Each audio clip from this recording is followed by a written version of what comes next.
मैं तो आपसे कहने के लिए आया हूं, ये बंगाल कभी भारत की कल्चरल कैपिटल के रूप में पूरे देश को दिशा देती थी।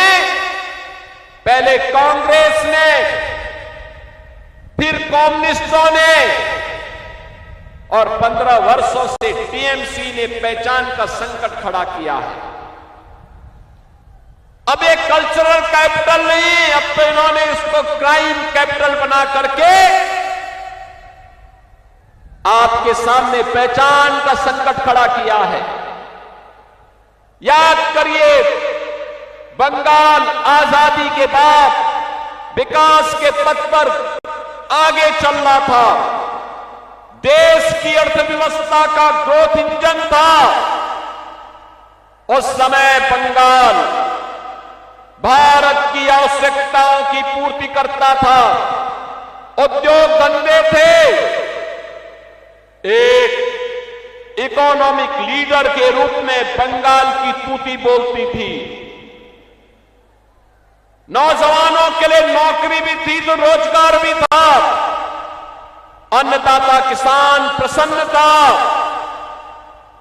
मछली उत्पादन तेजी के साथ बढ़ रहा था।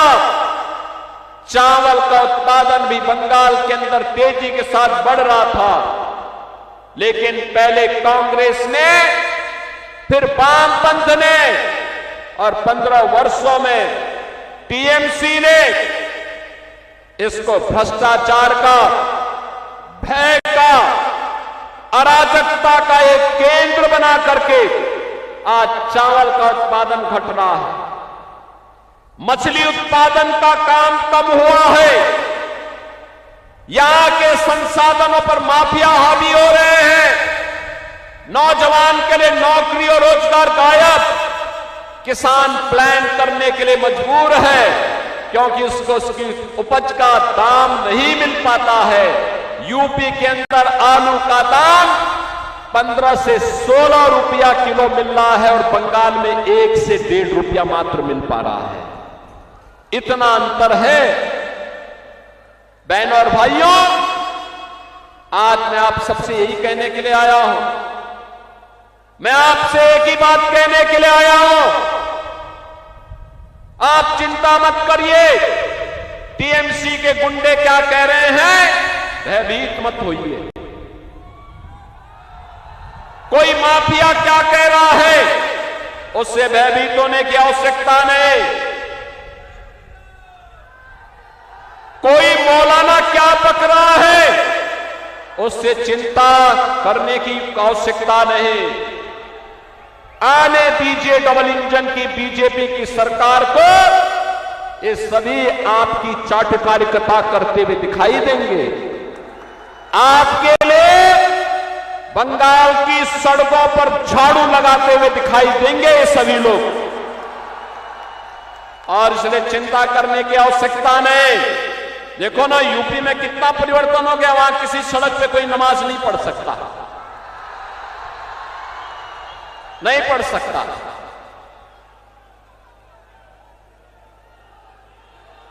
वहां पर्व और त्योहार शांतिपूर्ण तरीके से मनाए जाते हैं।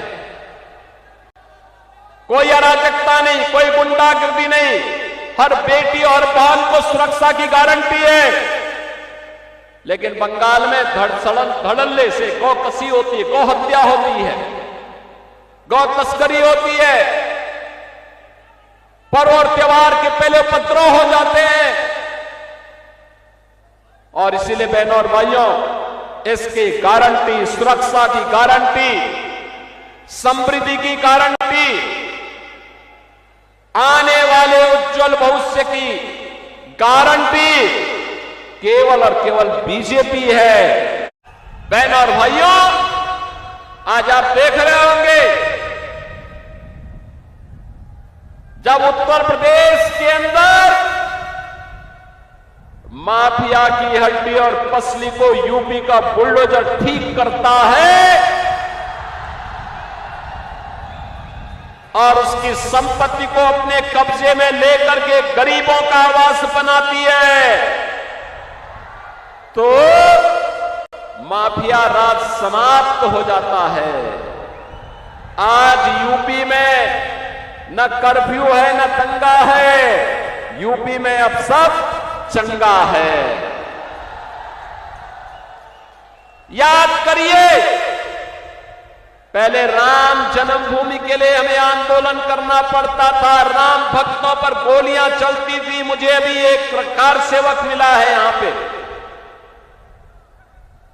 और राम भक्त कह रहा था कि मुझ पर 1990 में ये टीएमसी की ही पार्टनर पार्टी समाजवादी पार्टी ने गोलियां चलाई थी, इनकी सरकार में गोलियां चली थी।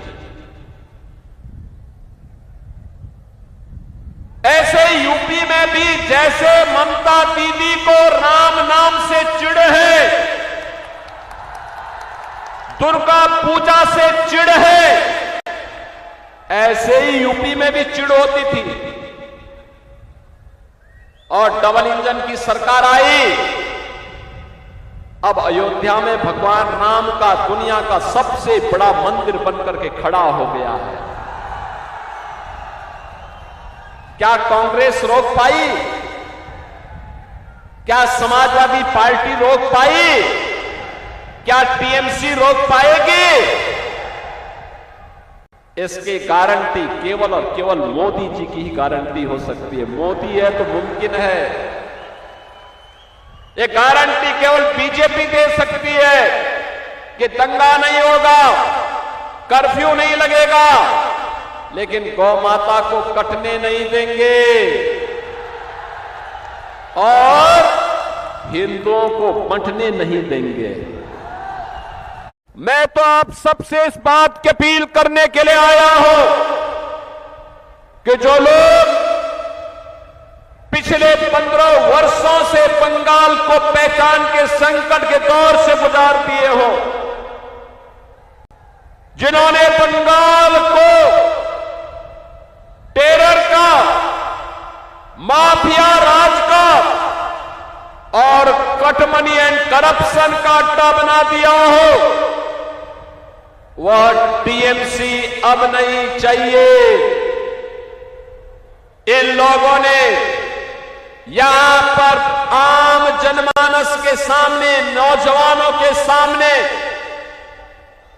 बेटी और बहनों के सामने एक भय का माहौल पैदा किया है। इनके कारण माफिया पैदा हुए हैं, सैंड माफिया, कोल माफिया, लैंड माफिया। ये माफिया प्रवृत्ति, ये बीजेपी इसको समाप्त करेगी, बीजेपी का संकल्प है। और जो जनता के लिए मोदी जी पैसा भेजते हैं दिल्ली से, ये टीएमसी के गुंडे जो पैसा हजम कर जाते हैं।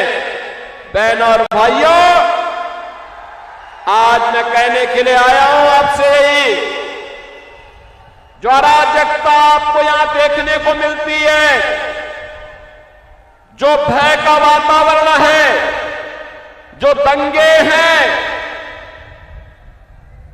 जो माफिया राज है, सैंड माफिया और कोल माफिया का वर्चस्व दिखाई देता है, जो विकास के पैसे में कटमनी और करप्शन की भेंट चढ़ जाता है, इससे इसी प्रकार की बुरी स्थिति आज से 9 वर्ष पहले उत्तर प्रदेश की भी थी। याद करिए, उत्तर प्रदेश 9 वर्ष पहले वहां हर दूसरे तीसरे दिन एक दंगा होता था। कोई पर्व और त्योहार नहीं हो सकता था। बान और बेटियां सुरक्षित थी, गुंडागिर्दी चरम पर थी, अपराध चरम पर था, माफिया हावी थे और जनता की सुविधा और जनता के विकास के लिए आने वाले पैसे में ऐसी डकैती पड़ती थी। इसका उपचार केवल और केवल एक है, और वह है डबल इंजन की भाजपा की सरकार, डबल इंजन की भाजपा की सरकार।